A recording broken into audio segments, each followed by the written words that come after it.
Hey guys, I figured I'd make a video on some more tips on overvolting your bike. Okay, so I've had a chance to try this bike out. Full voltage when it's fully charged is 116, and I turn it on.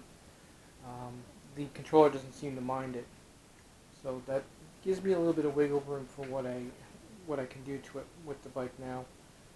It's fast, but I'd like to get it faster.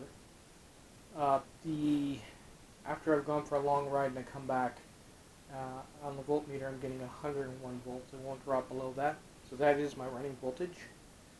So if I could get it to, say, like if I put another pack in there, I'm going to want to turn the bike off, disconnect it from the controller, because everything fully charged will blow the controller.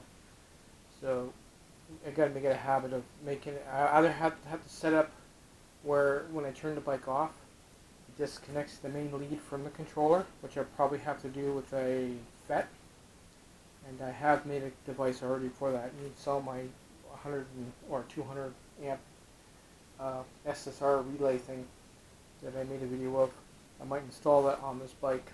That way I don't have to hit the breaker manually. I can, as soon as I turn the ignition off, it'll disconnect it.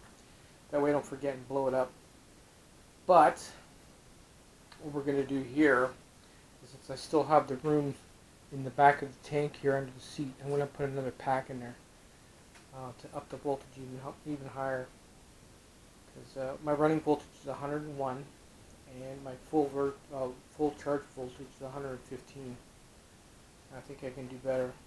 I was either thinking of maybe making it, instead of a 29 volt pack, a 36 volt pack. See if that would work. I can still use one charger. Or I can reconfigure my booster pack, take the seat off and drop it in. But yeah, that's what we're going to have to do. You can pretty much run any voltage. It's just that you need a way to disconnect the main power lead from the controller, from the battery, when you're doing it, or else when it's fully charged, it'll blow it up.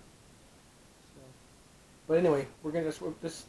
Why I wanted to make this video is just to let you know that I'm going to be overvolting it even further. 101 volts is fun. It moves. Yeah,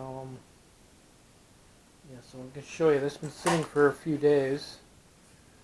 I'm going to show you the that's the resting voltage. Usually 106 or 105, and then when you go for a long ride, it will drop down to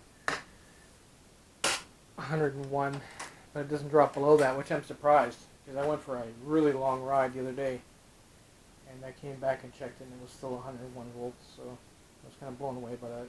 I thought it'd be lower than that. So, anyway, yeah, I'm going to, actually, let's take the seat off, and see what we got to work with room-wise.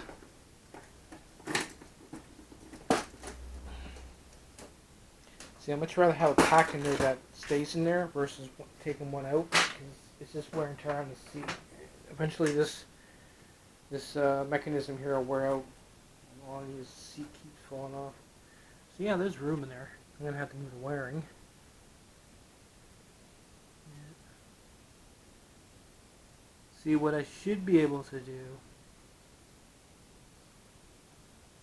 if I was to line that steel with plastic, I can just make a little booster pack that can just pull out. Because I'm not going to want to run it at that speed all the time. And basically tap into this and use Anderson's.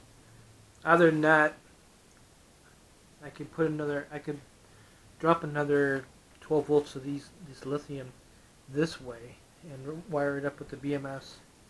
But then I'd have to go out and get another charger for 39 volts versus the 29 volts that I'm getting now. But what I'm going to do is I'm going to test it. We're going to run some leads out to another battery and fully charge the bike and make sure that the controller likes it. Well, basically what will happen is the controller just won't spin. It'll go, oh, voltage is too high, and it'll just refuse to spin. Or it will, like I said, it'll bleed. That's where the voltage is too high on the FETs and the gates on the FET. The voltage will bleed through the gates, and when you turn the bike on, the bike will jerk. That's bad. As soon as that happens, turn the bike off, because you're going to blow it up.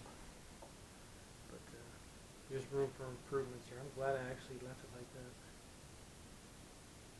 Cool.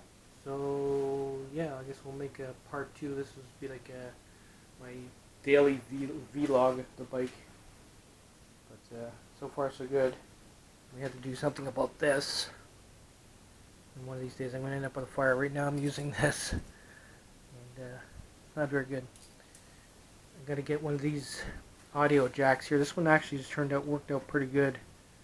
It's showing very little signs of wanting to break off yet, or wear. But these are designed for audio. Someone on the Endosphere forum got me using that, and it's turned out pretty good. So I don't know if I'm going to use the same one, because I might get them mixed up and blow the chargers up. Let's see how I'm going to end up doing that. Maybe I'll put a little sticker or something above them with the colors, so the colors line up with the jack. These have worked out pretty good, and they're cheap. Definitely worth it if you can pick them up. I think I picked up the plug and the jack for, I think, 20 bucks, but it's well worth it. This one's been through hell. You see it's all scraped up, but it still goes in there.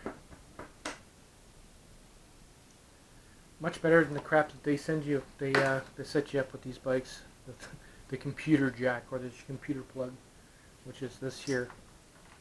Yeah, they're garbage. I'm sorry.